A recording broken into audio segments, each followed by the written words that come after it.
Where is the mic? At one point she yelled, give me a fucking mic, and they didn't give it to her. Hi everybody. It began as a polished moment. Again, I have to be careful what I say. Prince Harry, standing tall, carefully delivering his speech. And there's this guy with the purple jacket is trying to block her from going on stage. His tone was steady, the room respectful, every eye fixed on him. Like I curtsied as though I was like...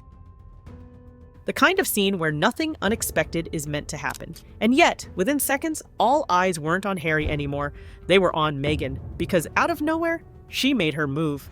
And she goes around him. She even ignores him. She ignores the guy. Where's the mic? Witnesses say she muttered it once, twice, then louder. Give me a mic! When no one handed her one, she walked past the event organizer in the purple jacket, who tried to block her, ignored his gesture, and stepped directly onto the stage. Now, Harry has full control of the mic. When Meghan walked on stage, she could have said, oh, here's my wife, and hand over the microphone. Did he do it? No. It wasn't a warm welcome or a planned entrance. It was a takeover, and the tension was instant. For years, the pattern was predictable. Meghan signaled, Harry stepped aside. She reached, he yielded. Every past event played the same way. But this time, Harry stiffened. He didn't smile. He didn't hand her the mic. His grip tightened, his focus stayed locked on the crowd, and the gesture everyone expected never came. That one refusal, subtle to some, glaring to others, was the moment the room froze. Meghan leaned in, her smile fixed, her hand brushing his back as if to reclaim control, but Harry didn't budge, not even a glance of acknowledgement beyond the tiniest tilt of his head. And in that hesitation, the crowd sensed what was really happening. This guy right behind Harry, the same guy that rejected to give her the mic last year, is looking at her and he doesn't care. Pleasure to meet you, Your Majesty. Was that okay? There was no applause, no polite chuckles, not even the soft murmurs audiences usually offer to smooth awkward moments. Instead, silence. Heavy, loaded, undeniable silence. A silence that cut deeper than boos ever could. And in the language of royalty, silence is the coldest rejection of all. Observers later said the pause felt endless. Seconds stretched into what felt like minutes. Meghan's smile began to strain, her hand lingered too long, and yet Harry kept speaking, deliberately ignoring the storm forming inches from him. It was a fracture unfolding live, not behind palace walls, but under glaring lights. And then came the retreat. Meghan turned, walking slowly back toward the sidelines. Not escorted, not celebrated, but quietly stepping down. The distance was only a few feet, but the optics made it look like a mile. Each step felt like a concession, each second a reminder that the power dynamic had shifted. The Duchess wasn't leading, she was sidelined. That silence was more than awkward. It was a warning shot, because the story didn't end with Meghan walking off that stage. It detonated something far bigger. And by the next morning, insiders claim, the real battle had only just begun. By sunrise, the glossy coverage looked nothing like the moment that audience had witnessed. Major outlets splashed photos of Meghan smiling, Harry steady, both side by side in apparent harmony. To the casual observer, nothing unusual had happened at all. But fans who had been there, phones in hand, weren't fooled. Raw clips began circulating across X, Instagram, and TikTok, capturing the silence, the hesitation, the retreat. Within hours, hashtags like #MikeSnub and #HarryHoldsTheLine were trending, and the public reaction was brutal. One viral post read, "He didn't even look at her. Years of yielding, and this time he stood firm." Another video edit paired Meghan's "Where's the mic?" with a montage of past clips showing Harry stepping aside, drawing sharp contrast between then and now. And she's going around causing trouble, looking for a mic. Where is the mic? With that absolutely manic smile on her face. Fans began dissecting every second in slow motion, pointing out Meghan's frozen smile, Harry's tightened jaw, the split-second pause before she backed away. The crowd's silence, what some called the loudest moment of the night, became the centerpiece of memes, reaction videos, and even parody skits. And this wasn't just internet mockery. Commentators picked it up too. One royal analyst noted that audiences had always tolerated Meghan's boldness when Harry supported her, but without his handoff, the room simply turned cold. A talk radio caller in London described it as the first time the crowd chose Harry over Meghan. For a couple that had built their brand on unity, the public perception of a divide was poison. The tension was no longer private, it was viral. Behind the scenes, reports suggest Meghan's team moved quickly to reframe the narrative. Carefully cropped images were distributed to outlets, showing Meghan glowing in designer couture, Harry smiling at her side. Television packages avoided airing the uncut footage. instead relying on stills that presented the couple as polished, collected, united. But the internet had already seen the raw clip, and the contrast between mainstream headlines and fan videos only deepened the backlash. Viewers began accusing media outlets of protecting Meghan, of deliberately cutting out the one detail that mattered, the silence. That silence, fans argued, wasn't just awkward, it was revealing. Online debates exploded. Had Harry finally drawn a line? Was Meghan losing control of the narrative she'd fought to protect for years? Theories piled up. Some insisted it was a simple miscommunication. Others speculated Harry was tired of being overshadowed. Either way, the clip had already reshaped the story. And as the online storm built, another wave of tension surfaced. See, there's Harry telling her to back off. You see his hand here, below his big face, pointing at her, telling her to stay. Organizers of the event reportedly adjusted Meghan's role for the rest of the evening, seating her in a visible but secondary position. That detail, shared by attendees on social media, added fuel to the fire. If she was being sidelined by Harry and by organizers, critics asked, was this the beginning of a bigger fall? The memes kept spreading, the headlines kept twisting, and the divide between curated narrative and viral reality grew wider by the hour. What started as a microphone refusal had morphed into something far larger, a cultural referendum on Harry and Meghan's power dynamic. And the real danger wasn't just online mockery, it was how quickly institutions began to notice. What the public saw online was humiliating enough, but according to insiders, what happened after Meghan's retreat was even more telling. Event organizers, keenly aware of the awkward tension, quietly adjusted the evening's choreography. Instead of joining Harry for a joint spotlight moment later in the program, as had originally been expected, Meghan was guided to a side seat, close enough to be seen, but far enough to signal she was no longer leading. Witnesses later described her posture as stiff, her smile as strained, the sparkle of her designer gown dimmed under the harsh lights. For a woman who once commanded the stage at global charity galas, being sidelined this way was a subtle but devastating blow.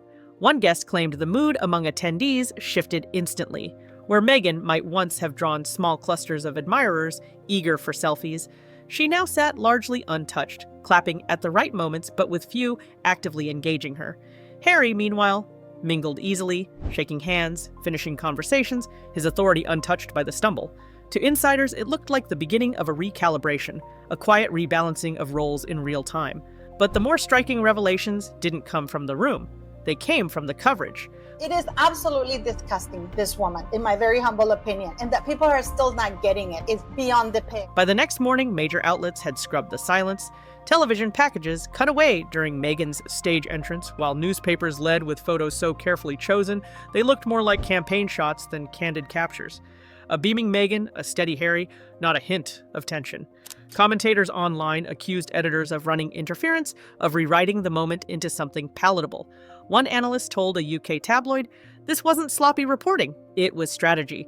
And behind that strategy, many believe, was the palace itself. Multiple reports suggest Buckingham Palace has perfected a tactic in recent years: deliberate ambiguity. By keeping Harry's role uncertain, sometimes introducing him as a prince with full honors, other times framing him as an outsider stripped of royal privilege, they guarantee constant speculation. Every appearance becomes a guessing game. Every event keeps the Sussexes in the news cycle. Meghan's awkward moment wasn't erased because it didn't matter.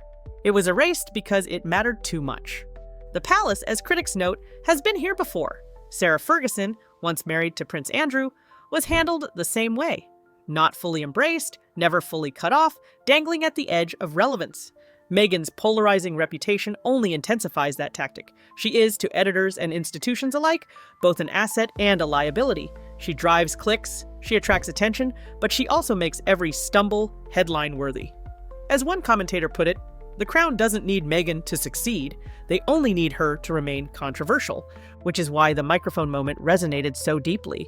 It wasn't just a wife interrupting a husband, it was a symbol. Harry's refusal signaled independence not only from Meghan's influence, but possibly a quiet alignment with the Crown's strategy.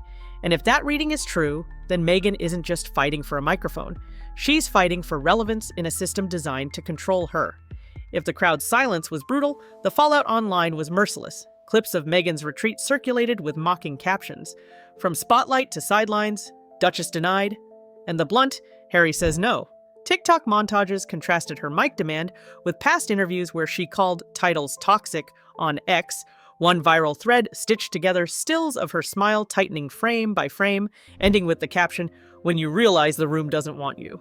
Here's what I would say about that. I think it's very important to shift this idea that play the opposite and make sure you can be taken seriously. My point in all of this is that no matter what you look like, you should be taken seriously. It wasn't just critique, it was ridicule. And for Meghan, ridicule is far more dangerous than anger.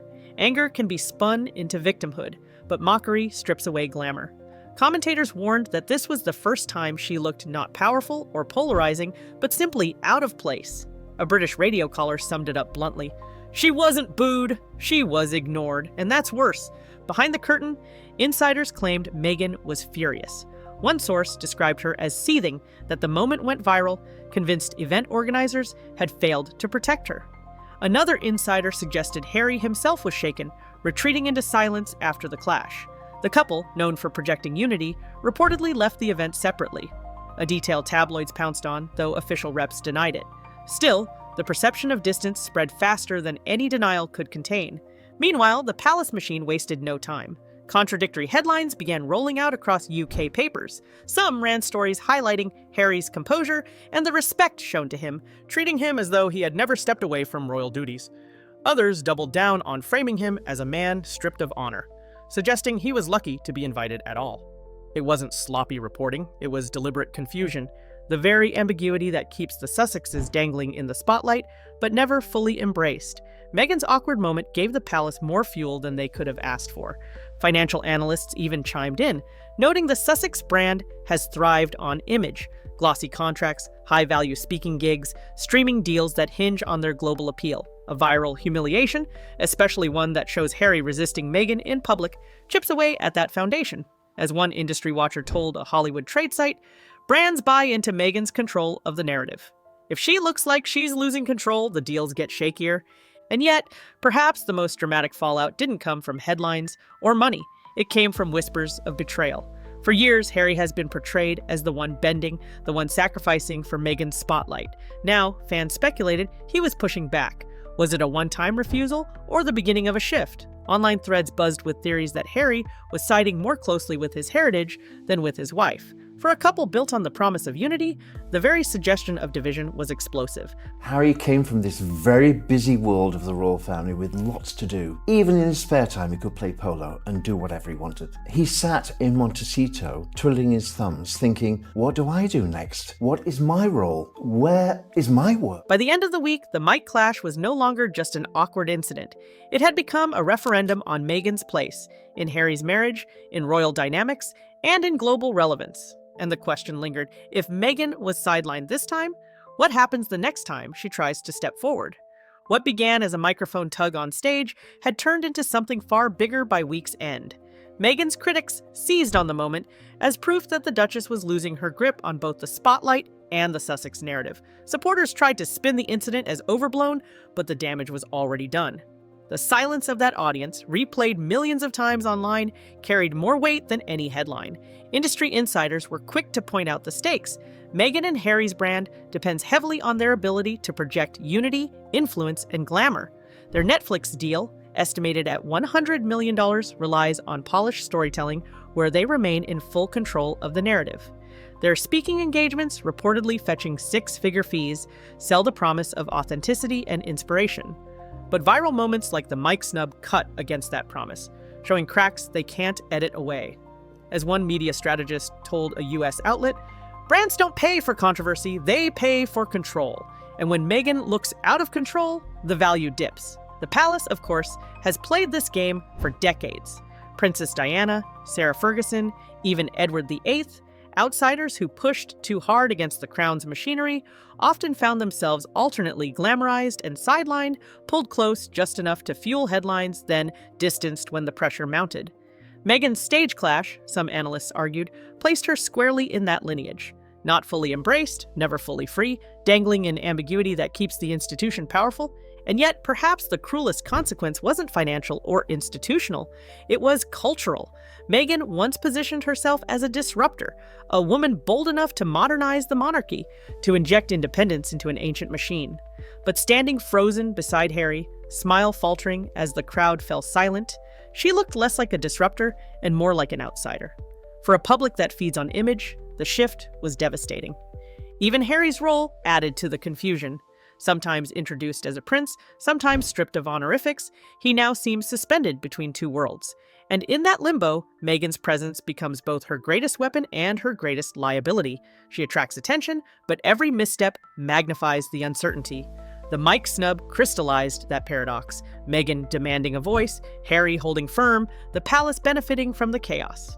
In the end, the fallout wasn't about a single speech, it was about control. Who has it, who's losing it, and who profits when it slips away? Meghan once told the world she wanted freedom from titles, from ceremony, from the suffocating weight of tradition.